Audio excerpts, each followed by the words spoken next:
Hey, Tiffany Burns here. So I am using Amy Vigil's, and I'm going to post her link below, video on how to unbox your warmers at home and take them to an event so that you're set up at the event and tear down at the event goes much smoother, much quicker. So I'm going to show you how I'm making my boxes just like she made hers.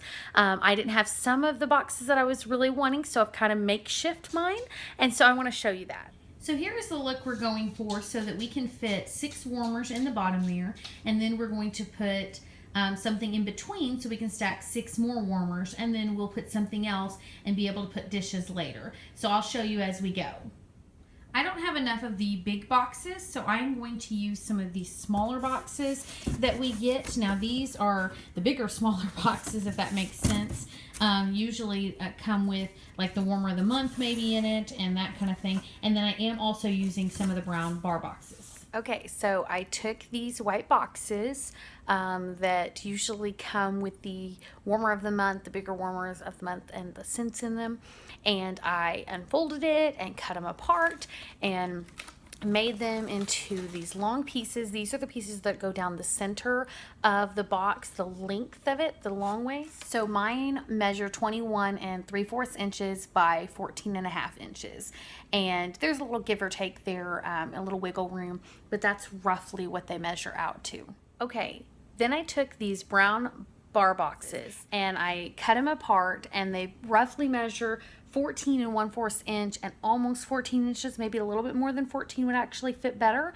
And you can just measure this out in your box too, just to verify your own measurements. Okay, so I want the little flat part up at the top there to be at the top of the box when I put it in down in the box. So I wanted my slit to come from the bottom on these, and so I cut halfway from one side to the other side, so about 7 inches in. Actually, I think it's 7 1/8, and then I cut it 7 inches up, so roughly half of the height of the box. So on the long side box, I wanted this again, the flaps to be at the top. I don't want them to be at the bottom because I don't want it to be crushed down, but I wanted to cut my slits from the top here so that the others can fit straight down in them. And so again, it needs to be about 7 inches, and it's going to go down, and I did 2 of them.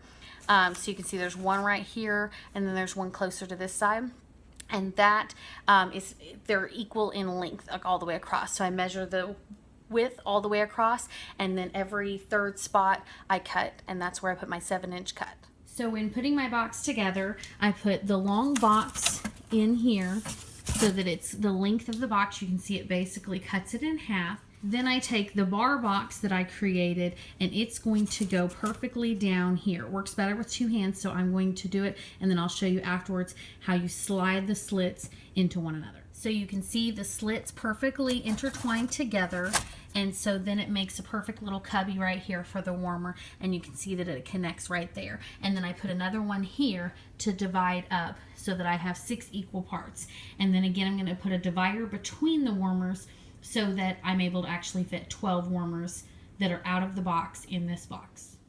Okay, so as we were making it, we realized a couple things. First off, that some of our warmers, like our lampshades, and like this is entwine, and it has a little sleeve with it. We didn't really feel comfortable putting those out, and so we're going to leave those in the box. So I'm just going to stick them in the bottom and put a warmer on top of them.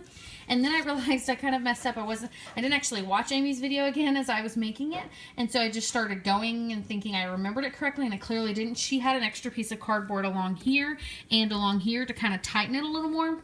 And I hadn't done that, and I was just kind of ready to move forward. So I had a bunch of extra paper, so I'm just going to shove it around like that to give it some cushion to keep it in place. Okay, so it's summer here in Texas, so all of our bars are coming in these big old bags, and I'm taking those and I'm cutting them into squares, and that's what I'm using to divide between. So I put it down here on top of my other warmer that I put in top. I put my new warmer in, shoved my paper in, and then I put my divider, and then I'm going to put one of the dishes kind of in the corner here because there's some paper there that's kind of cushiony, and then I'm going to stick the other dish inside here and stack it on top.